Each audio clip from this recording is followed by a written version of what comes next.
హక్కుల సాధన పూర్తయింది.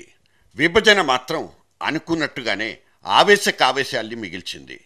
ఉమ్మడి రాజధానిగా 10 ఏళ్ల పాటు ఉండాల్సిన హైదరాబాద్ నగరం పోటాపోటీ నిర్ణయాలకు వేదికగా మారింది. 2 రాష్ట్రాల ముఖ్యమంత్రులు తమలపాకులు తలుపు చెక్కలతో నేనొకటంటే నువ్వొకటంటూ మాటలు విదిల్చుకుంటున్నారు. చూడ్డానికి ఎవరి పనుల్లో వాళ్ళు బిజీగా ఉన్నట్లు కనిపిస్తున్నా వాళ్ళ అంతరంగాల్లో మాత్రం ఒకళ్ళ పట్ల ఇంకొకరికి మర్యాదలు లేవు. ఇచ్చిపుచ్చుకునే ధోరణి అక్కడ కనిపించదు. పొరుగు రాష్ట్రం అన్న కనీస స్పృహ కూడా అక్కడ మృగ్యం. ఒక ఆయన మరొకరిని తుగ్లకంటారు, ఇంకొక ఆయన కారం పెడుతున్నారంటూ కాఠిన్యం ప్రదర్శిస్తారు. ఈ శాపనార్థాల పర్వం అటూ ఇటూ ఉన్న అభిమానుల్ని రెచ్చగొట్టి పారేస్తోంది. పేపర్లు టీవీల గోలేమో గాని ఈ అభిమానులు సోషల్ నెట్వర్కింగ్ సైట్లలో కలబడుతున్న తీరుతెన్నుల్ని బట్టి చూస్తుంటే పరిస్థితి ఆల్రెడీ చెయ్యి దాటిపోయిందనిపిస్తుంది.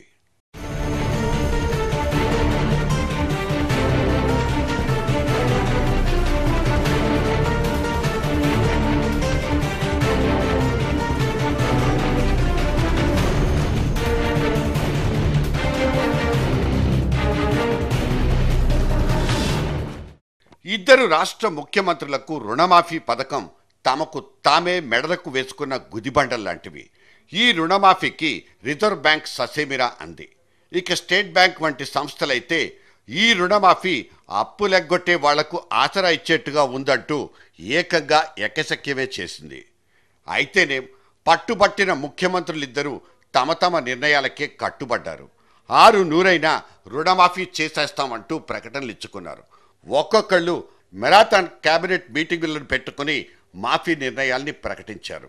తెలంగాణ రాష్ట్రానికి 17 నుంచి 20 వేల కోట్ల రూపాయలు ఖర్చవుతుంటే ఇంకో పక్కున్న ఆంధ్రప్రదేశ్ రాష్ట్రానికి సుమారు 40 వేల కోట్ల రూపాయలు అవుతుందంటూ లెక్కలు చెప్తున్నారు.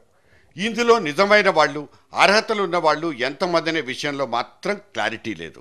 ఇదేదో చివరికి పాండవులు ఎంతమంది అంటే మంచం కోళ్ళలా ముగ్గురే కదా అంటూ 2 వేళ్లు చూపించినట్లు తయారవుతుందేమో.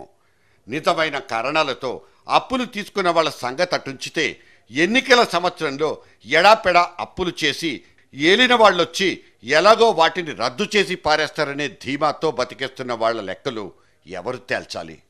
ఇది ప్రతిసారి జరిగిపోయే తంతే.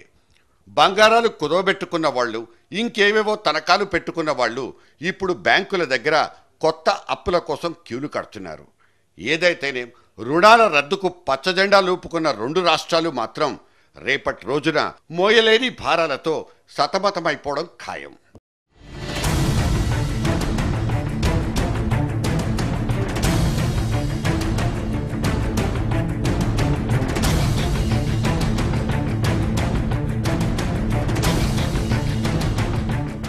ఇదిలా ఉంచితే తెలంగాణ చంద్రుడు దూకేస్తున్న దూకుళ్లకు ఆ స్పీడోమీటర్లలో ముళ్లే గింగిర్లెత్తిపోతున్నాయి. పరిశ్రమల ఏర్పాటు కోసం రోజుకొకళ్ళు చొప్పున బడా పారిశ్రామికవేత్తలంతా హైదరాబాద్కొచ్చి కేసీఆర్తో దిగుతున్న గ్రూప్ ఫోటోలు చూసిన తర్వాత మిగతా వాళ్ల ఫీలింగ్స్ ఎలా ఉన్నా ఆ ఆంధ్రప్రదేశ్ చంద్రుడి ముఖంలో ఎటువంటి రంగులు చూస్తోందో ఇదమిద్దంగా మనకు తెలీదు. ఆ మాటకొస్తే ఆయన మళ్లీ శ్వేతపత్రాల రిలీజ్ పనిలో పడ్డారు.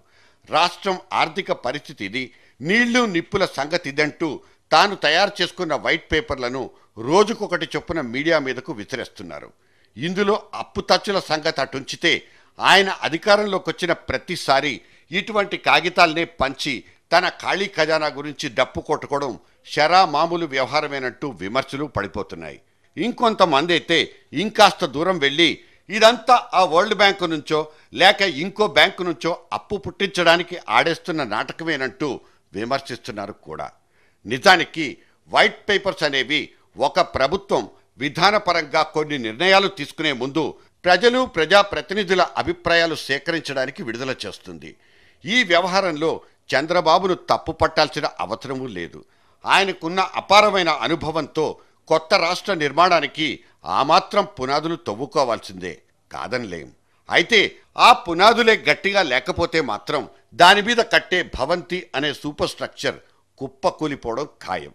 అయితే డబ్బులు లేవంటూ పదే బీదరుపులు అరవడం ఒకెత్తైతే ఏకంగా సచివాలయంలోనే కొత్త రాజధాని నిర్మాణానికి హుండీలు పెట్టేసి తమ చిరిగిన చొక్కాల్ని ప్రదర్శనకు పెట్టడం చికాకు పుట్టించే అంశం.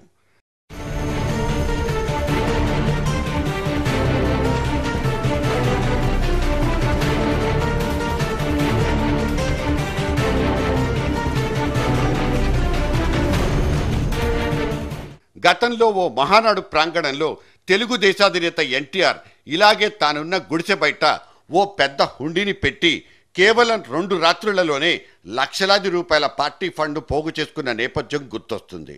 వాస్తవానికి హుండీల్లో వేసే డబ్బుకు లెక్కాపత్రాలుండవు. ఎవరెంతిచ్చారనే వివరాలు అవసరం లేదు. చెక్కు పేమెంట్లు తప్పించి పోగైన మిగతా నగదంతా నల్లదో తెల్లదో కూడా తెలీదు. సచివాలయానికి పనుల మీదొచ్చే ప్రముఖులంతా ఆ తిరుపతి హుండీలో వేసినట్టు ఇక్కడ నోట్ల కట్టలు నగలు వేసుకునే పరిస్థితి ఉండదు. అటువంటప్పుడు ఈ క్యాష్ బాక్సులనే హుండీల్లో పడే మొత్తాలు నామమాత్రంగానే ఉంటాయన్నది ఒక అభిప్రాయం. మరి ఈపాటి వ్యవహారానికి అందమైన హుండీలు ఎందుకు పెట్టినట్టు? తమ తమ ప్రాంతాలు ప్రాజెక్టులకు నిధులు అడగడానికి వచ్చే ప్రజాప్రతినిధులకు ఈ హుండీ ఒక హెచ్చరికలాగా ఉంటుందని కాబోలు. అయినా మన చిరిగిన చొక్కాల్ని ఇలా బహిరంగ ప్రదర్శనలకు పెట్టుకోవడం కించిత్తు ఆత్మాభిమానాన్ని దెబ్బతీస్తోంది.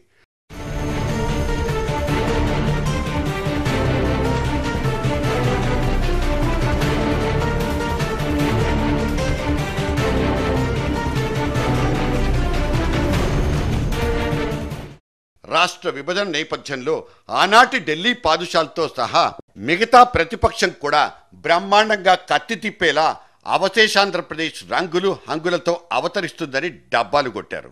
వాళ్ళంతా చెట్టుకో పుట్టకో కొట్టుకుపోయినా ఇప్పుడున్న అధికార పార్టీగా అవతరించిన ఆ బీజేపీ వాళ్ళు రేపటి రోజున ఎంత డబ్బు విదుల్చుతారోనన్నది $1 మిలియన్ ప్రశ్న.